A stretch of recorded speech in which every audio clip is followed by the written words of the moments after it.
Hello guys, welcome to my YouTube channel. কেমন আছো তোমরা? এখন আমরা কথা বলবো হচ্ছে ইন্ডিয়ান এবং ইন্টারন্যাশনাল সিনেমার কয়েকটা আপডেটস নিয়ে। তো চলো ভিডিওটা শুরু করা যাক। এবং আমি যেরকম বলেছিলাম যে এখন থেকে রেগুলার আপডেট ভিডিও আসবে, ঠিক কিন্তু সেই লেভেলেই আসছে। প্রত্যেক দিন কিন্তু আমি এক একটা করে আপডেট ভিডিও আনছি। মানে একটা দিন হয়তো গ্যাপ যাচ্ছে কিছু আপডেট কম হওয়ার কারণে, বাট এরকম না যে একটা আপডেট ভিডিওর পর আবার 4-5 দিন পর, এরকম না। মানে একদিন হয়তো গ্যাপ যাচ্ছে হাইস্টলি, বাট আমি কিন্তু রেগুলার এটা ভিডিওটা আনার চেষ্টা করছি।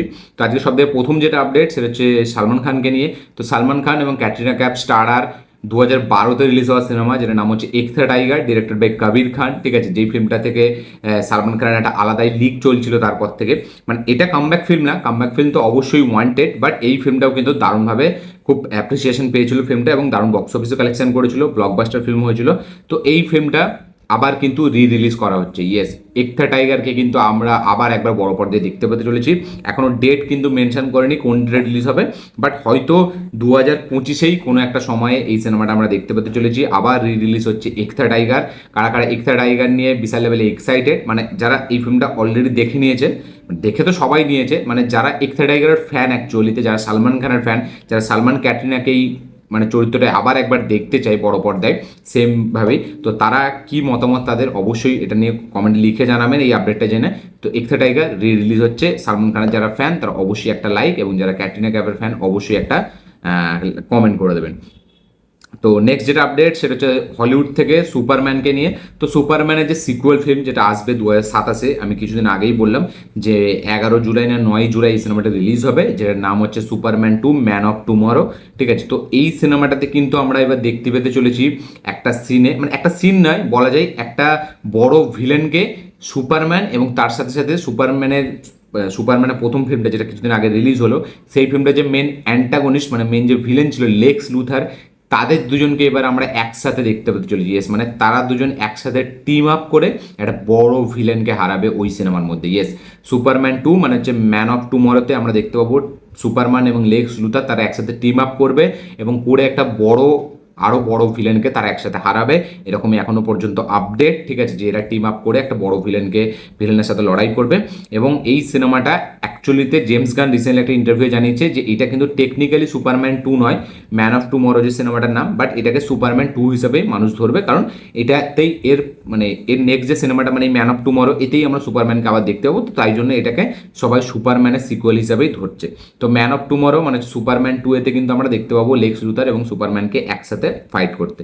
নেক্সট যেটা আপডেট সেটা রণবীর কাপুরকে নিয়ে। তো রণবীর কাপুর রিসেন্টলি ইন্টারভিউ জানিয়েছে যে নেক্সট 2 বছরে কিন্তু ব্রহ্মাস্ত্র 2 কোনোভাবে আসতে পারবে না। ইয়েস, ব্রহ্মাস্ত্র 2 হওয়ার চান্স নেই, রণবীর কাপুর এটা জানিয়েছে। নেক্সট 2 বছরে কোনোভাবেই পসিবল না ব্রহ্মাস্ত্র 2 মানে রিলিজ হবে বা ব্রহ্মাস্ত্র 2 আনার। ঠিক আছে, এরকম রিসেন্টলি একটা ইন্টারভিউ জানিয়েছে। তো কারা কারা ব্রহ্মাস্ত্রের ফ্যান অবশ্যই কমেন্টে লিখে জানাবেন, এবং লাইক অবশ্যই করবেন রণবীর কাপুরের যারা যারা ফ্যান আছেন। এবং আমি সুপারম্যানের ভিডিওটা বলতে ভুলে গেলাম, যারা যারা সুপারম্যানের ফ্যান, যারা যারা ডিসির ফ্যান, তারা অবশ্যই একটা করে লাইক করে দেবেন ওই জায়গাটায়। তো নেক্সট যেটা আপডেট সেটা হচ্ছে আমাদের কামাল হাসান এবং রজনীকান্তের এই ফিল্মটাকে নিয়ে, যেটা লোকেশ ডিরেক্ট করবে। ঠিক আছে, এই ফিল্মে মিউজিক দেবে অনিরুদ্ধ। এই ফিল্মটা কামাল হাসানেরই প্রোডাকশন হাউস থেকে আসবে, রাজকামাল ফিল্ম ইন্টারন্যাশনাল। তো এই ফিল্মটার শুটিং শুরু হবে নাকি 2026-এর মানে 2025-এর নভেম্বর বা ডিসেম্বরের দিক থেকে। ইয়েস, নভেম্বর থেকে নাকি শুটিং শুরু হওয়ার চান্স আছে এই ফিল্মের। ঠিক আছে, নভেম্বরও হতে পারে বা ডিসেম্বরে হতে পারে। এই ফিল্মের ফার্স্ট অফিসিয়াল অ্যানাউন্সমেন্ট নাকি আসতে চলেছে 2 তারিখ। ইয়েস, মানে কান্তারা চ্যাপ্টার 1 যেদিন রিলিজ হচ্ছে থিয়েটারে 2 অক্টোবর গান্ধী জয়ন্তীর দিন, সেই সময়ই নাকি এই সিনেমাটির অফিসিয়াল অ্যানাউন্সমেন্ট আসবে। এবং এই সিনেমাটা রিলিজ হবে হচ্ছে 2026-এর হয় শেষের দিকে, না হলে 2027-এর প্রথমের দিকে। ইয়েস, এরকমই এখনও পর্যন্ত আপডেট। ফিল্মের শুটিং চালু হবে এবছরের নভেম্বরের দিক থেকে। ফিল্মের অফিসিয়াল অ্যানাউন্সমেন্ট আসবে নেক্সট মান্থ 2 তারিখে, এবং এই ফিল্মটার থিয়েটারে রিলিজ হওয়ার চান্স আছে 2026-এর শেষের দিকে বা 2027-এর প্রথম দিকে। দেখা যাক লোকেশ এই ফিল্মটার মাধ্যম দিয়ে আবার একটা বিক্রম ক্রিয়েট করতে পারে নাকি, বা আবার একটা আমাদের ক্যাইথির মতো সিনেমা ডেলিভার করতে পারে নাকি, এবার বড়সড় একটা কামব্যাক কি এই ফিল্মটা তাকে করে দেয়, এটা দেখবার মতো বিষয় হবে। যারা যারা লোকেশের ফ্যান, যারা যারা রজনীকান্ত কামালের ফ্যান, তারা অবশ্যই একটা করে লাইক করে দেবেন। নেক্সট যেটা আপডেট হচ্ছে এনটিআর এবং প্রশান্ত নীলের এই সিনেমাটি নিয়ে, যেটা নাম হচ্ছে ড্রাগন, যেটা 2026-এ আমরা রিলিজ হতে দেখতে পেতে চলেছি। প্রথম রিলিজ ডেট প্ল্যান করেছিল মেকার্সরা জানুয়ারিতে, বাট সেটা আবার এখন শিফট হয়ে যাচ্ছে জুন মাসে এই সিনেমাটি এখন নতুন রিলিজ হবে, এরকমই আপডেট। তো এই সিনেমাটাতেও কিন্তু প্রশান্ত নীল একটা শহর ক্রিয়েট করবে, যেরকম তার কেজিএফে ছিল এবং আমাদের আমাদের সালারে খান স্যার ছিল, ঠিক আছে। তো এইরকম কেজিএফে যেরকম ওয়ার্ল্ডটার নাম ছিল কোলার গোল্ড ফিল্ড মেবি, ঠিক আছে। তো হ্যাঁ, না না, ওটা তো ফিল্মটার নাম ছিল, মানে ওই যে একটা শহর ক্রিয়েট করেছিল না তারা আলাদাভাবে, ঠিক আমাদের সালারে আমরা দেখেছিলাম খান স্যারের মতো একটা শহর আছে আলাদা, যেখানে আলাদা আলাদা সব একটা আর্মি বেসড একটা গ্রুপ আছে। তো সেরকমই নাকি একটা শহর কিন্তু এখানেও ক্রিয়েট করতে চলেছে এই এনটিআরের ড্রাগন ফিল্মটা দিয়ে। একটা ফিকশনাল শহর আবার ক্রিয়েট করে প্রশান্ত নীল তার এই ড্রাগন সিনেমাটির জন্য, যেখানে আমরা এই যে শহরটা ক্রিয়েট করবে, ঠিক আছে, সেখানে আমরা এই যেরকম কেজিএফে দেখেছি বা সালারে দেখেছি সেরকম শহরে কিন্তু হয়তো মানে প্রশান্ত নীলের একটা দবদবা থাকবে। প্রশান্ত নীল আমাদের এনটিআর সেখান থেকে বিলং করবে, সেখানে সেও থাকবে, সেও হয়তো কোনো একটা বড় সেখানে গ্যাংস্টার হতে পারে। তো দেখা যাক সেটা কি হয়, বাট এইটা হবে, এটা কিন্তু এখন এরকমই লেটেস্ট আপডেট যে খানসার এবং কেজিএফের মতো একটা শহর কিন্তু ড্রাগনেও থাকবে। এবং প্রশান্ত নীল এবং জুনিয়র ইন্ডিয়া তারা কিন্তু বিদেশ যাবে এবার এই শুটিংটা, এই একটা শুটিং শিডিউলের জন্য, যে নভেম্বর থেকে চালু হবে, অক্টোবর থেকে চালু হবে, ঠিক আছে। এবং শোনা যাচ্ছে নাকি নেক্সট ইয়ার মানে ফার্স্টের দিক পর্যন্ত এই সিনেমার শুটিং পুরো টানা দমে চলবে একদমে, এবং জুন মাসেই এই সিনেমাটা নাকি রিলিজ ডেট, এরকমই মেকার্সরা প্ল্যান করছে, এরকমই এখনো পর্যন্ত আপডেট। তো দেখা যাক ফাইনালি এই সিনেমাটির শুটিং কবে র্যাপ আপ হয়, কোন মাসে, এবং এই সিনেমাটির ফার্স্ট টিজার আমরা কতদিন পর দেখতে পাই। কারা কারা প্রশান্ত নীল এবং এনটিআর ফ্যান অবশ্যই একটা করে লাইক দিয়ে দেবেন। নেক্সট যেটা আপডেট সেটা হচ্ছে দুলকার সালমানকে নিয়ে। তো দুলকার সালমানের 41তম সিনেমা, যেটা একটা তেলুগু সিনেমা হতে চলেছে, সেই সিনেমাতে ফিমেল লিড হিসাবে আমরা দেখতে পেতে চলেছি পূজা হেগড়েকে। ইয়েস, পূজা হেগড়েকে আমরা দুলকার সালমানের অপোজিটে দেখতে পেতে চলেছি একটা তেলুগু সিনেমাতে, যেই সিনেমাটা খুব শিগগিরই আসতে চলেছে, যেটা একটা প্যান ইন্ডিয়া সিনেমা হবে, এরকমই এখনো পর্যন্ত আপডেট। এবং এই সিনেমাটা 41তম সিনেমা হবে দুলকার সালমানের। এই দুলকারের যারা যারা ফ্যান আছে, যারা যারা পূজা হেগড়ের ফ্যান, অবশ্যই একটা করে লাইক করে দেবেন। নেক্সট যেটা আপডেট সেটা হচ্ছে কান্তারা চ্যাপ্টার 1কে নিয়ে। তো কান্তারা চ্যাপ্টার 1 সিনেমাটা কিন্তু 30টা দেশে রিলিজ হবে। ইয়েস, 30টা দেশে এবং 8টা ভাষায় এই সিনেমাটি রিলিজ হবে প্যান ইন্ডিয়া আকারে। শুধু প্যান ইন্ডিয়া নয়, হয়তো প্যান ওয়ার্ল্ড টাইপের একটা ফিল্ম এই ফিল্মটা, কারণ যেখানে শুধু হিন্দি বাংলা এবং সাউথ তামিল তেলেগু তো থাকবেই, মানে হিন্দি বাংলা সাউথ তো থাকবেই, তার পাশাপাশি ইন্টারন্যাশনাল কিছু ভাষা স্প্যানিশেও এই ফিল্মটা ডাব করা হবে, ইংলিশ ভার্সানও ডাব করা হবে। তো কান্তারা চ্যাপ্টার 1 কিন্তু মানে বিভিন্ন ভাষায় এবং প্রচুর অনেকগুলো দেশে রিলিজ হবে। তো কান্তারা যারা যারা ফ্যান্স তারা অবশ্যই কমেন্টে লিখে জানাবেন। তো যারা যারা ঋষভ শেট্টির ফ্যান তারা অবশ্যই একটা করে লাইক দেবেন, এবং কান্তারা চ্যাপ্টার 1 নিয়ে আপনারা কতটা লেভেলের এক্সাইটেড, ঠিক আছে, সেটা অবশ্যই কমেন্টে লিখে জানাবেন। এবং কারা ফার্স্ট শো দেখবেন তারা অবশ্যই কমেন্টে লিখে জানাবেন। তো নেক্সট যেটা আপডেট সেটা হচ্ছে আমাদের কান্তারা চ্যাপ্টার 1কে নিয়ে। তো যেটা অ্যাকচুয়ালিতে কান্তারা চ্যাপ্টার, এটা অ্যাকচুয়ালিতে প্রিকুয়াল ফিল্ম, ওই জন্য কান্তারা চ্যাপ্টার 1 বলা হচ্ছে, কারণ এমনি ফিল্ম হলে এটা যদি সিকুয়াল ফিল্ম হতো তাহলে কান্তারা চ্যাপ্টার 2ই বলা হতো। তো কান্তারা মানে রিলিজ তো হবে, বিশাল লেভেলে এক্সাইটেড, সেটা তো অবশ্যই সবাই, এবং বিভৎস লেভেলে একটা কালেকশনও করবো আমরা জানি। তো তার থেকেও আগে কান্তারা চ্যাপ্টার 1 কিন্তু মানে ও ডিজিটাল রাইটসে কিন্তু 125 কোটি টাকা কামিয়ে নিয়েছে। ইয়েস, 125 কোটি টাকায় কিন্তু ডিজিটাল রাইটস বিক্রি হয়েছে কান্তারা চ্যাপ্টার 1-এর অ্যামাজন প্রাইমে। ইয়েস, অ্যামাজন প্রাইম তারা কিন্তু কিনেছে 125 কোটি টাকায় কান্তারা চ্যাপ্টার 1-এর রাইটস। এবং কেজিএফ চ্যাপ্টার 2 এর পর কোনো কানাডা ফিল্ম হিসাবে, ঠিক আছে, মানে কোনো কানাডা ফিল্মের দিক থেকে সব থেকে বড় মানে ওটিটি রাইটস মানে ডিজিটাল রাইটস বিক্রি করেছে কান্তারা চ্যাপ্টার 1 কেজিএফ চ্যাপ্টার 2 এর পরে। 125 কোটি টাকায় এটা অ্যামাজন প্রাইম কিনেছে। থিয়েটার রিলিজের পর অ্যামাজন প্রাইমে আমরা দেখতে পেতে চলেছি কান্তারা চ্যাপ্টার 1। তো 125 কোটি টাকা মানে হিউজ, এবং একটা কানাডা ফিল্মের জন্য 125 কোটি টাকা, সেটা কিন্তু বিশাল বড় ব্যাপার।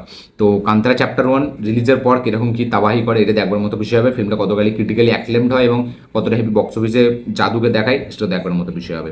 নেক্সট যেটা আপডেট সেটা হচ্ছে আখান্ডা 2কে নিয়ে। তো বালাকৃষ্ণার আখান্ডা 2 সেই সিনেমাটার ডিজিটাল রাইটস কিনে নিয়েছে নেটফ্লিক্স।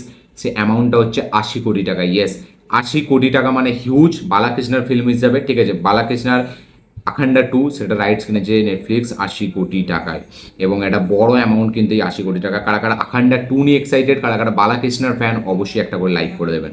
নেক্সট যেটা আপডেট সেটা হচ্ছে আমাদের একে নিয়ে, কান্তারা চ্যাপ্টার 1কে নিয়েই একটা আপডেট দিতে ভুলে গেছি। কান্তারা চ্যাপ্টার 1-এর ট্রেলার আসছে কিন্তু 20 সেপ্টেম্বর। ইয়েস, আজ থেকে ঠিক 8 দিন পর আসতে চলেছে কান্তারা চ্যাপ্টার 1-এর অফিসিয়াল ট্রেলার। দেখা যাক এই ট্রেলারটা কতটা এক্সাইটিং হয়, এবং এই ট্রেলারটা দেখার পর অ্যান্টিসিপেশনটা কতটা আরও বেশি বিল্ড করতে পারে, এটা দেখবার মতো বিষয় হবে। আর ঠিক 20-25 দিন পর এই সিনেমাটি রিলিজ হচ্ছে, ঠিক আছে। তো কান্তারা চ্যাপ্টার 1-এর ট্রেলার আসছে 20 তারিখ। কারা কারা ট্রেলার নিয়ে কতটা এক্সাইটেড অবশ্যই কমেন্টে লিখে জানাবেন। আজকে নেক্সট যেটা আপডেট সেটা হচ্ছে আমাদের লোকেশ এবং আমিরের এই ফিল্মটাকে নিয়ে, যে ফিল্মটা নিয়ে তাদের কথাবার্তা চলছিল, ঠিক আছে, যেই ফিল্মটা 2026 হওয়ার প্ল্যানিং চলছিল। তো একটা দুঃখজনক আপডেট এটাই উঠে এসছে, একটা রিপোর্ট উঠে আসছে যে লোকেশ এবং আমিরের ফিল্মটা নাকি শেলভ হয়ে যাচ্ছে। ইয়েস, বিকজ এর কারণ বলা হচ্ছে যে লোকেশ যেহেতু আমির খানকে আমির খানকে কুলি সিনেমাতে ভালোভাবে প্রেজেন্ট করতে পারেনি, তার কারণেই নাকি আমির খান বা তার টিম এটার উপরে নাকি ভরসা পাচ্ছে না। তো এখন রিপোর্ট অনুযায়ী যে লোকেশ কানাগরাজ এবং আমির খানের এই ফিল্মটা নাকি সুপার হিরো ফিল্মটা নাকি শেলভ হয়ে গেছে, এরকম এখনো পর্যন্ত আপডেট। দেখা যাক এটার উপরে অফিসিয়াল কোনো স্টেটমেন্ট হিরোর তরফ থেকে বা ডিরেক্টরের তরফ থেকে আসে নাকি। তো এরকমই এখনো পর্যন্ত আপডেট উঠে আসছে যে আমির খান এবং লোকেশের ফিল্মটা কিন্তু হয়তো আমরা দেখতে পাবো না।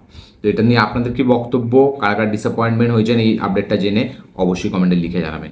নেক্সট যেটা আপডেট সেটা হচ্ছে একটা বিষয় নিয়ে, যে ইসরায়েলি চলচ্চিত্রকে বয়কট করলো ওয়ার্ল্ডের 1800 থেকেও বেশি শিল্পীরা। ইয়েস, এরকমই লেটেস্ট আপডেট যে গাজায় এবং ইসরায়েলের যে যুদ্ধটা চলছে 2 বছর ধরে আমরা দেখতে পাচ্ছি, তাতে যেরকমভাবে জেনোসাইড হয়েছে, ঠিক আছে, বা বাচ্চাদের ওপর বা গণহত্যা যেভাবে হয়েছে, ঠিক আছে, যে একটা লম্বা জেনোসাইড চলে এসছে এতদিন ধরে, সেইটার বিরুদ্ধে ওয়ার্ল্ডের 1800টা শিল্পী মিলে ইসরায়েলি চলচ্চিত্রকে বয়কট করেছে। ইয়েস, মানে ইসরায়েলি ফিল্ম বা কোনো ওয়েব সিরিজ এই সব জিনিসগুলোকে বয়কট করেছে টোটাল বিশ্বের 1800 শিল্পীরা। ইয়েস, শিল্পী মিন মানে কি বলবো, এখানে ডিরেক্টর, অ্যাক্টর, অ্যাক্ট্রেসেস, ঠিক আছে, অনেকজন আছে, প্রডিউসার, সবাই মিলে মানে ব্যান করেছে ইসরায়েলের কোনো মানে ফিল্ম বা কোনো ওয়েব সিরিজ বা ইসরায়েলের যে কোনো কোনো মানে চলচ্চিত্র জিনিস, ঠিক আছে, সেই সবগুলোকে ব্যান করেছে। তো এটার ওপর আপনার কি বক্তব্য, কি মতামত অবশ্যই শেয়ার করবেন। আপনাদের কি রিয়াকশন এই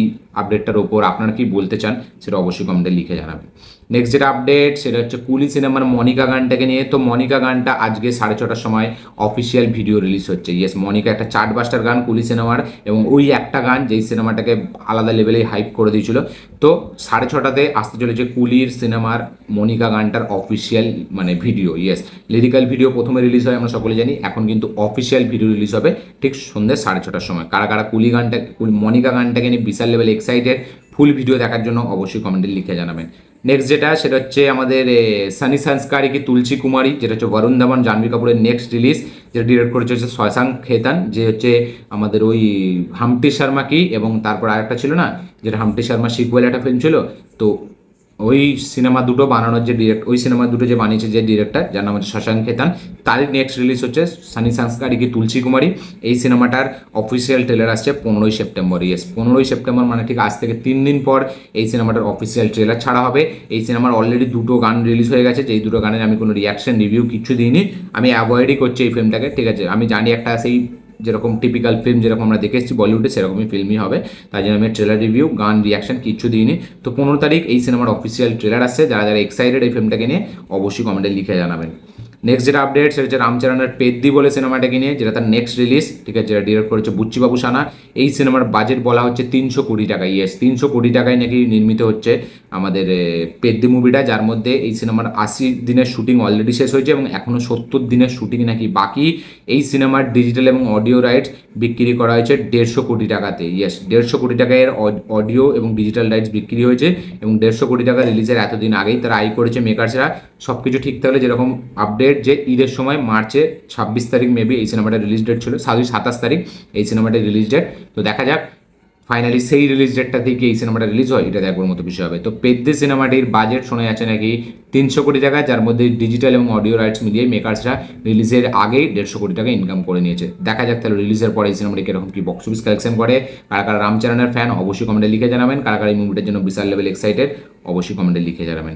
নেক্সট হচ্ছে রামায়ণা ফিল্মটাকে নিয়ে, তো যেটা নিতেশ তিওয়ারি রামায়ণা, লিড চরিত্রে রণবীর কাপুর, ইয়াশ, আমাদের সাই পল্লবী আছে। এই সিনেমাটা বিদেশে রিলিজ দেবে হচ্ছে ওপেন হাইমারের যে প্রডিউসার, যার নাম হচ্ছে চার্লস রবেন, তার যে প্রোডাকশন হাউস যার নাম হচ্ছে অ্যাটলাস এন্টারটেনমেন্ট, সেই প্রোডাকশন কোম্পানি নাকি রামায়ণকে কো প্রডিউস করবে এবং তারাই নাকি ওয়ার্ল্ড ওয়াইড এই সিনেমাটিকে বড় রিলিজ দেবে। Yes, Atlas entertainment production house, যেটা হচ্ছে আমাদের ওপেন হাইমারের যে প্রডিউসার যার নাম হচ্ছে চার্লস রবেন, তার কোম্পানি, সে এবার রামায়ণকে কো প্রডিউস করবে এবং এই কো প্রডিউস করার জন্যই সেই কিন্তু বিদেশে রিলিজ দেবে রামায়ণকে। তো দেখা যাক রামায়ণের যদি এই যেহেতু এইটা অ্যাটাচ হয়েছে, কো প্রডিউসার হয়েছে এই প্রোডাকশন হাউস, তো আমার মনে হয় রামায়ণকে কিন্তু বিশ্বব্যাপী ভালো একটা রিলিজ দেবে এই প্রোডাকশন হাউস, কারণ ওপেন হাইমারের মতো সিনেমার প্রডিউসার মানে ওপেনহাইমারের সাথে যুক্ত হয়ে থাকা প্রডিউসার মানে ভাবতে হবে সেটা কিন্তু বিশাল বড় কিছু একটা ব্যাপার। তো রামায়ণের সাথে এখন ওপেনহাইমারের প্রডিউসার তারা অ্যাড হয়েছে। দেখা যাক এই সিনেমাটি বিশ্বব্যাপী কীরকম কি রিলিজ পায়, কীরকম কি অডিয়েন্সদের কাছে পৌঁছে যায় মানে বিদেশে এই সিনেমাটা, সেটা দেখুন বিষয় হবে। রামায়ণ নিয়ে কারা কারা কতটা লেভেল এক্সাইটেড এই আপডেটের জন্য আপনাদের কি বক্তব্য অবশ্যই কমেন্টে লিখে জানাবেন। তো এই ছিল আজ টোটাল আপডেট, ইন্ডিয়ান আপডেট, তার পাশাপাশি ইন্টারন্যাশনাল আপডেট। ভিডিওটা ভালো লাগে থাকলে লাইক শেয়ার কমেন্ট করে দেবেন, চ্যানেলটিকে সাবস্ক্রাইব করবেন, বেল আইকন প্রেস করতে ভুলবেন না। দেখা হচ্ছে পরের ভিডিওতে, ততক্ষণের জন্য বাই।